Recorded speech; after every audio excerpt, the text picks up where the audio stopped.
Hey baby dolls, welcome back. You are back. Based on previous cycles, I think the range Bitcoin could close this year is about $31,000 to $48,000. That's what I think. And I'm going to show you why I think that. We're going to go through it. And yeah, that range is big. I wish I had a tighter range. I mean, if you look at the chart here, it's a little it looks like a little box, you know? I mean, it looks pretty accurate if it lands in there, but that number just seems like such a wide range. But, you know, it's better than nothing.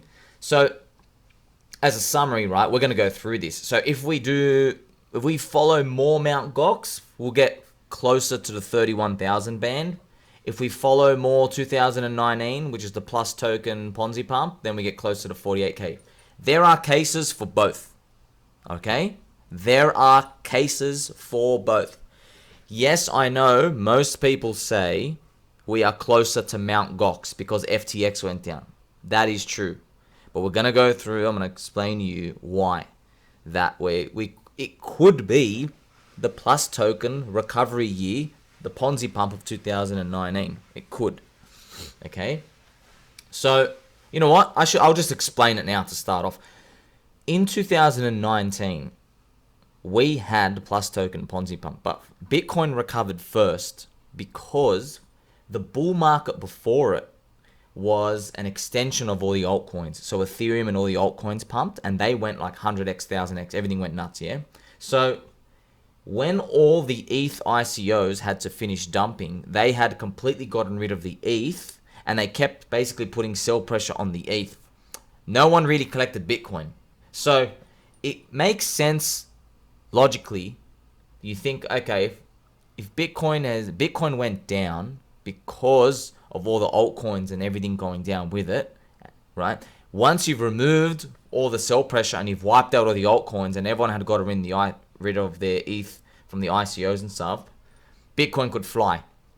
Basically had no more gravity on it. So that was the reason behind 2019. And we're going to go through and see what happens if they repeat.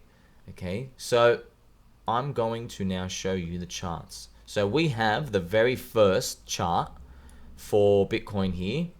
It's very hard to make out the cycles. And what I've done is, this is the 2000 and, let's see this timing here, 2011, all right? So in 2011, we've got Bitcoin here. I've just done a fib. Just got a little Fibonacci from the top to the bottom. But I don't like measuring this cycle because this was a cheat cycle. Not really a cheat cycle. I mean, he took a lot of risk, but this box to recovering the all-time high was only, it was no time. Okay, look at this. It made its low in 6 months, and then 6 months later, you're back to recovering half the range. Another 6 months, you've broken the high. It was very fast.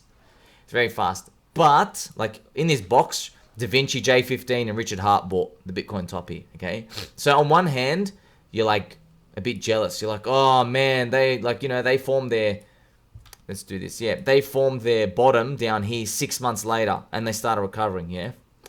But, like, they took a lot of risk, let's be honest. They took an insane amount of risk. Like, they bought something that had gone up 276x. Before the crypto industry existed, they bought something, and it went and got crushed 99%.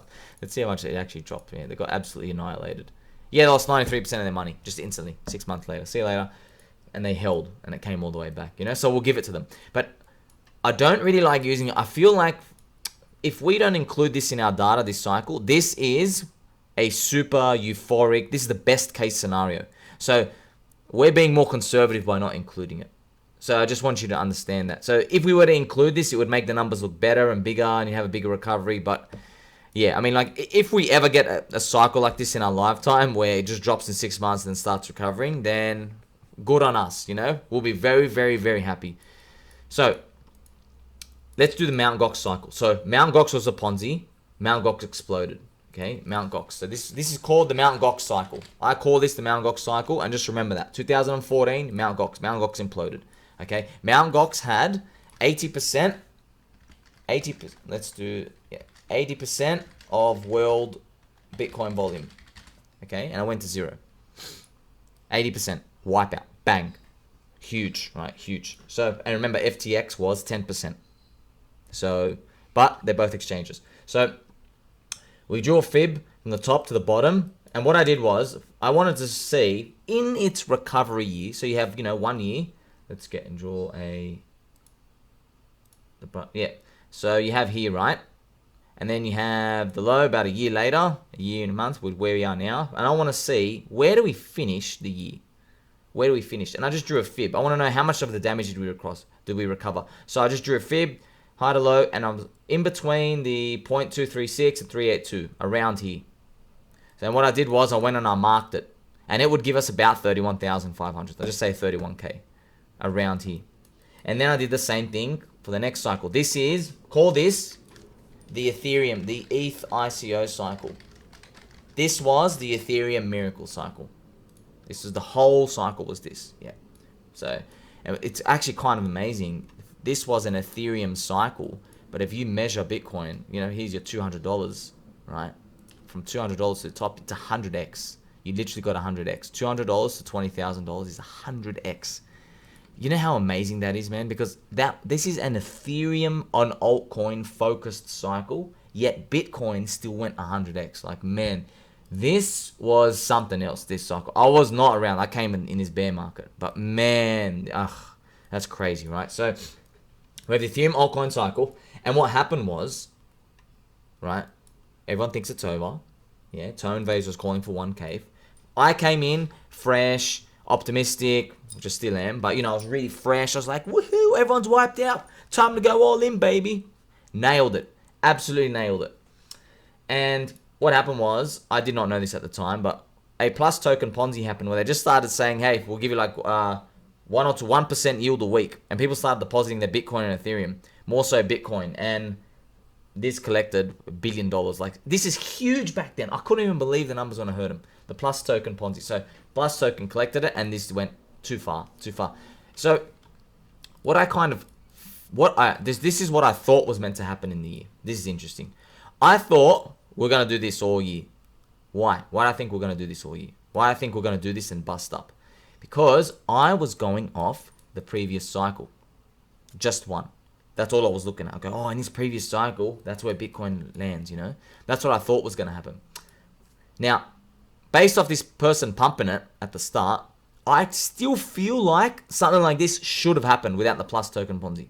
I feel like, it would have got to the same place, but it would have just made a higher area bracket. But what happened instead was the plus token Ponzi got people to buy Bitcoin and just come and get passive income yield. So you're noticing, right? There's a common theme with everything. People want to go earn yield. Literally a common theme. Maybe there's some tokens, out there that give you yield and focus on that, because time and time again, people want to get yield and will take huge amounts of risk. So if you can make it as safe as possible and get a community around it, you got a big product market fit. Okay, so plus token Ponzi happens and we recover an enormous amount. I remember Da Vinci actually called this when it would stop, right? But I want to let you know something cool. So Da Vinci, I think he sold like 10,000 Bitcoin or something, or maybe I think 8,000. I forgot. He sold 8,000 Bitcoin up here, 17K. It was interesting. He couldn't actually sell. His ex-wife at the time, he said, he had to get her to click the sell button. So remember, this guy had bought at $32. Think about that journey, right? He bought in this box, went all the way down, comes back, doesn't get anything out. Maybe he scalped a tiny bit here, comes all the way here. Here's this. It drops down here, goes back. Actually, I think he just sold at 17K up here. 17K, just sold everything. And what did he do? He bought back half of it at 4K, he said, around here. He bought back half. I don't know where exactly he got it, like, which part, but he just got back around 4K. Half of it. So then the plus token Ponzi started happening. So let's go this. The plus token Ponzi started happening. And what ends up happening is we stop at exactly where Da Vinci said there was a big major level. This is when I started learning. I go, there's something a bit curious about these fibs. You draw this fib, high to the low, the 61.8%, 13,400, like we exactly come up here, bang, to the week and come back down. That was the top right here. And it was 13,400. We hit that. I remember the night. I remember exactly when we hit it. We came down. So this is a super optimistic recovery for Bitcoin. So that if we did that, if we go back to the 61.8% retrace, I'll show you here, high to the low. Obviously, you've got to assume that we've kind of bottomed, right? You get around, here you go, this is the 31,500, this is 61.8, around 48,600. So, and I want you to know as well, let's say Bitcoin actually goes down to 10K. The numbers don't change too much. You know, maybe instead of 31K, this drags down to 27K, and your 61.8, instead of 48K, it goes down to 46,000. So the numbers don't change too much. It's just 3 or 4K on the recovery anyway. So that's why, like, even if it goes down, if you just believe, hey, we retrace back to these fibs. I know it sounds crazy, and just looking at lines on the charts, I know it sounds crazy, but if you just believe this, doesn't really matter, right? So we're gonna get there. We're gonna get there, unless obviously this time is different, right? So that's the range. That's the range. So if we follow Mt. Gox, 31K, we follow the Plus token Ponzi, 48K. We don't know how the events are going to transpire. Interesting to continue, right, from here. If we get a super optimistic pump, you will pay the price for a long time. All right, you will. So this. Now, this zombie virus part, it's not guaranteed to happen again. It's not guaranteed, and it doesn't have to happen again. But I believe if the zombie virus didn't happen, I feel like we would have went here anyway and maybe poked under it and then come back up. That's what I think would have happened, personally. I just feel like that's kind of what I wanted to do. And you can kind of tell, right? See all this volume here? See how we just spent all this volume just doing up and down? I feel like the market had an equilibrium there. They did a lot of volume back and forth. People were like trading around this number, 5K, 7K. So that's probably what was going to happen. It's going to go down. We're going down to 0. No, we're not. See ya. And then do something like that. Okay? So the zombie virus isn't that much of a black swan in my eyes. And when we look at this range, so you paid the price, man. You paid the price. So yeah, it looks good. You're not at 3, 4K anymore. You're up here. But this was painful, by the way. This was painful for a holder. This green candle is President Xi with the like we believe in blockchain thing. He literally just pumped up and then just went all the way back down. And then we started recovering. Oh, new year. Here's the Bitcoin halvening year, right? Bitcoin hits around 10K, back, crash again. So, you know, I've just walked you through just this washing machine gyration, man. Just this, you're in this cyclone. You're just like, come on. But why? Why did we feel like that? I want you to know why. We felt like that because we got paid too much too quick. I did not sell here. Obviously, I'm just like, I'm holding this to 180K. I don't care. Right? Because I did my analysis. But now looking back in hindsight, we have more confidence to know, hey, I'm more in tune with the market now. I'm here 18 hours a day giving you high value content. If you pay too many people too quick, there's some suffering to come. Okay. Now, obviously, on the contrary, so this is why it's just really interesting, man. This cycle was, we recovered too quick. Now you must pay the price later. But in this cycle, okay, the Mt. Gox cycle was, you sat through too much pain, and now you will be rewarded with, look at what happens, what the market does. This is the language, is beautiful, right? It goes, you will now be rewarded with up-onlys that keep rewarding holders and never come back all the way to test anyone. And look what happens. Look, you're like, whoa. Isn't it? It's kind of amazing what the market does.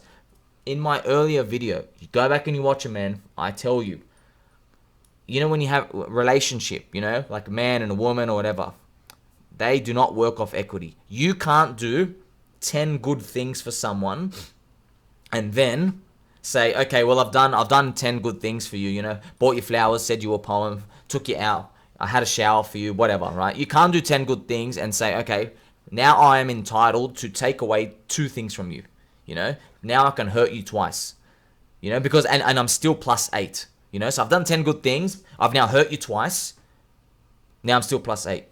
That is like a scoreboard. That's equity, right? You don't have equity in relationships. But in the markets, you do. In the markets, you do.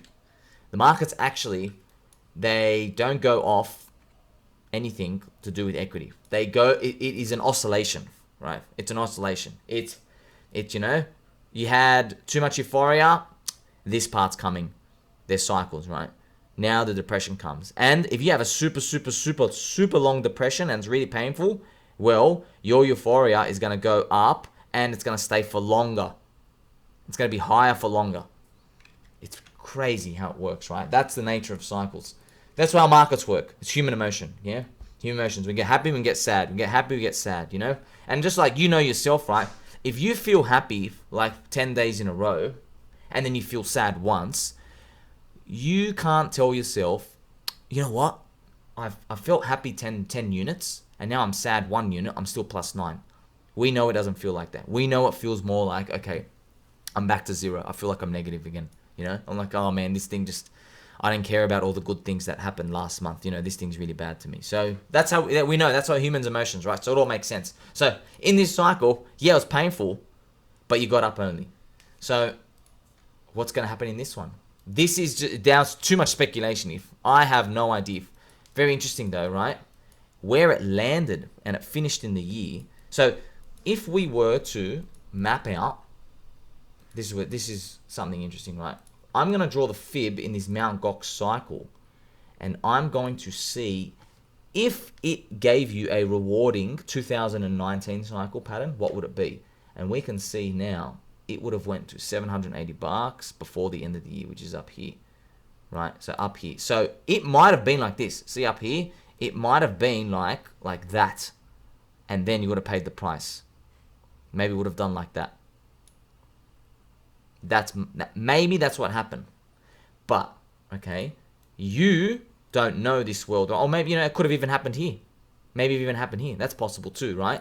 It gave you too much. It gave you too much recovery too quick. You hit that. And then the next part is gyration. Like, oh no, what happens? Oh no, you know, and look, what's actually kind of amazing is you end up at the same area anyway. You just took 2 paths to get there. And you know us, this as humans, we're only as good as our last emotion. Okay, we're only as good in this world. If we do the 2019 plus token Ponzi, yeah, you were euphoric up here, but then we got the crap part later, and we're upset, you know, because you went high in your emotion, then you went low. Okay, but what if you went low in your emotion first? This is what happened, right? So this is going low in the emotion, and then whoa, you know, we're starting to recover. We end up at the same place. We end up at the middle. So, look, obviously, the market doesn't care what me and you want. It's going to do what it's going to do. But this is 2 things we can think about. Do you want to be happy now and suffer for a year? Or do you want to keep suffering and then get a good Ponzi pump? That's what we don't know, right? So, when we draw our scenarios for Bitcoin, we might have this, right? So, we might be like, you know, like, oh, that'd be painful. Wouldn't that be like super painful, right? That can happen. But what also can happen is, too euphoric, right? And then we're going to get the pain. Like, oh, yeah, like, okay. I'm using that emotion of being like frustrated, but no one's going to be frustrated up here. People are going to think, new all-time high, new all-time high, new all-time high. Oh, what's going on? Oh, that's been a crap. And look back, you go from February to June, man, you'd be like, oh my God, we've been going nowhere for 7 months. Do you know how frustrating it is to give you hope and then go nowhere for 7 months? Oh, and look, you ended up at the same place. We ended up exactly at the same place anyway. So that's our range. That's our range, exactly, okay? And I want to check quickly where Bitcoin would have been in the previous cycle. So I like to look at different clues, right? So I think Bitcoin was meant to go higher in the bull market. We know evil middleman capped the rally. 100K plus was probably meant to happen, but now the 4-year cycle's over. Most self-proclaimed geniuses, they don't even know they fluked 2022. So that's another thing coming, right? And I think Ethereum and altcoins will be strong. So I've got a green arrow here, kind of showing where it would have gone in a euphoric blow off top. It's funny, it actually would have hit my 180K right here. And then you drop 85% back to 15K. Anyway, right? So this is the perspective you have to take. You go, okay, we removed the euphoric top. Did we remove the blow off bottom? And where can we go moving forward? Because I'm trying to see, like, what language is the market speaking to us? Was it nice to us or was it evil? Because you can make the case for both. You can say it was nice to us in this cycle because we didn't get a huge capitulation down here. But we're back at the same price anyway, you know? If we stopped and poked under 20k, 17, and then we just reversed back up, if we did that, then I think it would have been a very nice cycle.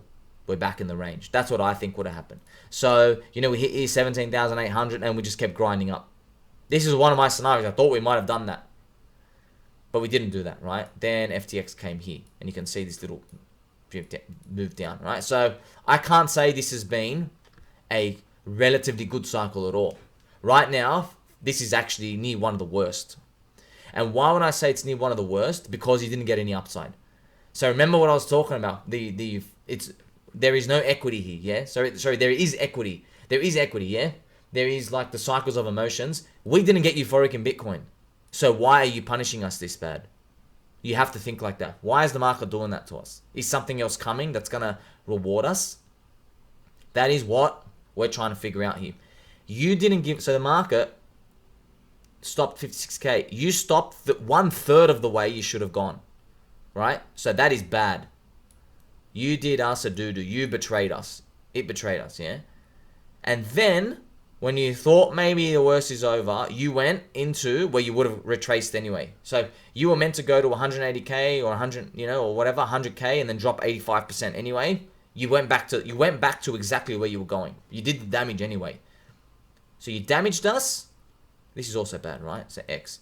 You damaged us and you didn't give us any upside here. What's going on? We're still trying to figure that out. We don't know. If you were to put a water pistol to my head and say, okay, have a guess how you think this plays out. Have a guess. Based off what I know and based off this information, okay? I would think that, and I don't want to sound like a bullish opium, but I think that damage was so brutal and so vicious that this means when we go up, we don't retrace back down, even though everyone thinks we do. That's what I think we get.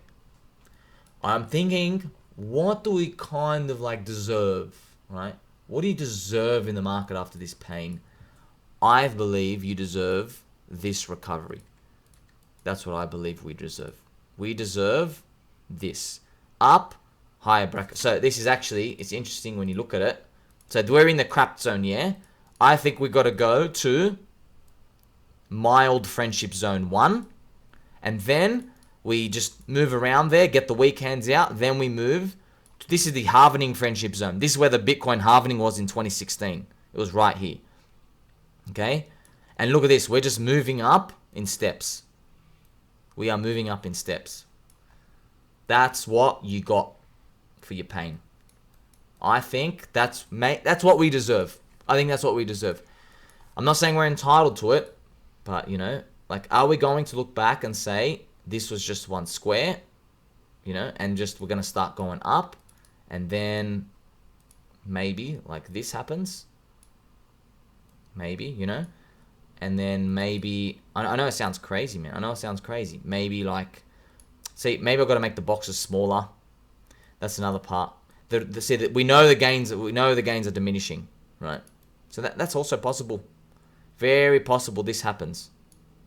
I mean, it's just nuts to think. See, maybe we do end up here. We finish the end of the year in this anyway.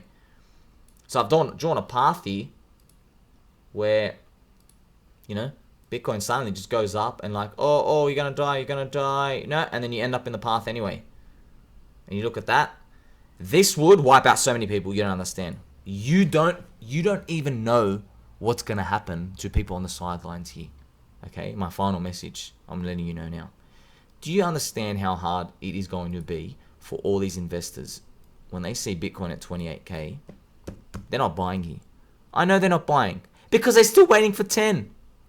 And then when it's 28k, they're going to be saying, okay, I'll rebuy 15. Just come back down here. I'll rebuy 15. So they're probably going to trap themselves around the Bitcoin halvening.